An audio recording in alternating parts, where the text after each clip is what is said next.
The sharp crash of shattering glass ripped through the hum of lunchtime chatter. The diner froze. A wine bottle rolled across the black and white tiled floor, its crimson contents spilling in a slow, snaking stream that spread like blood. In the middle of the chaos, a woman in a light blue dress knelt trembling. One hand clutched her pregnant belly. The other tried desperately to shield her face. Towering over her stood a man, tall, cold, and immaculate, a black leather belt coiled in his hand like a serpent ready to strike. His platinum watch gleamed under the chrome lights, a cruel reflection of power turned to violence. His name was Victor Hale, a billionaire CEO, the kind whose smile graced magazine covers and whose empire inspired envy. But the woman at his feet knew the truth. She knew the monster behind the mask.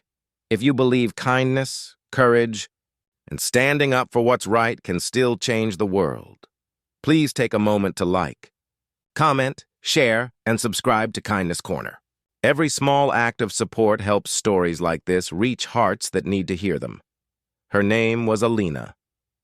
Once she had believed in fairy tales, that love could conquer cruelty, that success could mean safety. But months of quiet bruises and whispered apologies had taught her otherwise. Now, under the fluorescent glow of this diner on a quiet Thursday afternoon, her world shattered for good. Victor's face was a mask of fury, his voice low and venomous. He didn't care about the eyes watching from nearby booths, or the way his wife's tears soaked through her dress. He was a man addicted to control, in boardrooms, in business, and at home. Power was his comfort. Fear was his weapon. Around them, the other customers sat paralyzed. Some turned away. Others stared at their plates, pretending not to see. The waitresses near the counter froze mid-step, torn between calling for help or hiding behind the coffee machine. The air was thick with silent shame, the kind that comes when good people watch evil and do nothing. Alina tried to stand, her hand trembling as she reached for the edge of a booth. But Victor's voice thundered through the diner. "Sit down!" he barked. She stumbled. Her knees scraped the tile, her tears mingling with the spilled wine. Then, the sound. The terrible slicing sound of leather cutting through the air. Every heart in the diner stopped. But before the belt could fall, before another strike could land, the glass door swung open. The faint growl of motorcycle engines had gone unnoticed until that moment. The bell above the door jingled once, twice, then fell silent. The scent of motor oil and wind drifted in as 5 men stepped through the doorway, their boots heavy on the floor, their eyes burning with purpose. The patches on their black vests read, "Hell's Angels." At their center stood a man named Ryder Cole. He was tall, broad-shouldered, his beard streaked with gray. His gaze calm but dangerous. He'd lived enough life to recognize the face of cruelty. He'd seen it in alleys, in bars, and sometimes in mirrors. But this? A man raising his hand to a pregnant woman in public? That was a line no real man crossed. Victor spun around, startled but defiant, still gripping the belt. "This doesn't concern you," he spat, arrogance dripping from his tone. The bikers didn't answer. They just kept walking, slow, deliberate, boots thudding against the checkered floor.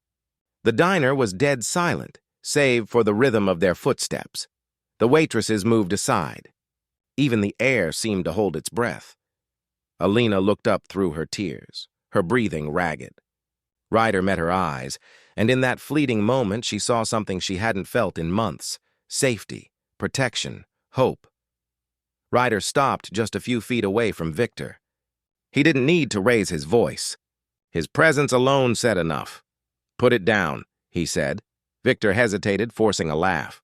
"You don't know who I am." Ryder's expression didn't change. "I don't care who you are. You touch her again, and you'll find out who we are." The other bikers spread out behind him, silent, steady, unblinking. Each one stared Victor down, daring him to move. One of them stepped forward gently and helped Alina to her feet. Her legs trembled, but she stood. Her hand rested on her belly. The other gripped the biker's arm for balance. Victor's bravado faltered. His eyes darted between the men. calculating, cornered.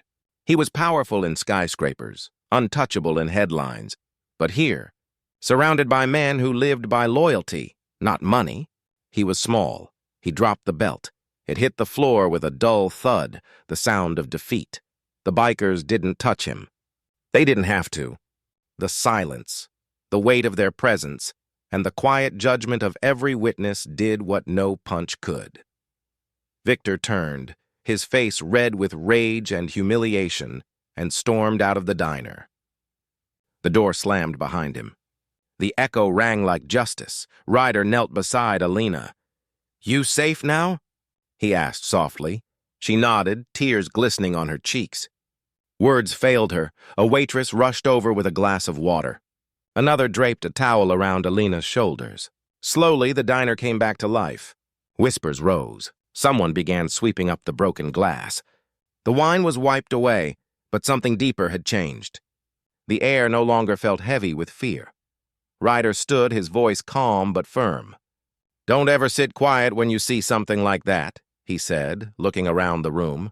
"Silence protects the wrong people." Then he turned. And the bikers walked out the same way they came in. Steady, quiet and strong. Outside, the motorcycles roared to life. A chorus of freedom. Alina stepped to the window, watching them disappear into the sunlight. Her reflection looked different now. Fragile, yes, but alive. And for the first time in a long time, she felt the faint spark of strength and gratitude for strangers who became angels when she needed them most. Because sometimes heroes don't wear suits or capes. Sometimes they wear leather, they ride steel, and they carry the kind of courage the world too often forgets.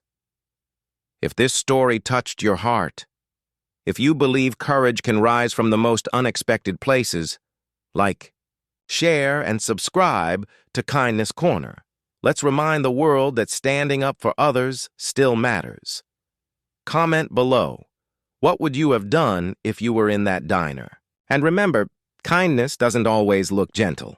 Sometimes it looks like strength. Sometimes it walks in wearing a leather vest and says, "Touch her again.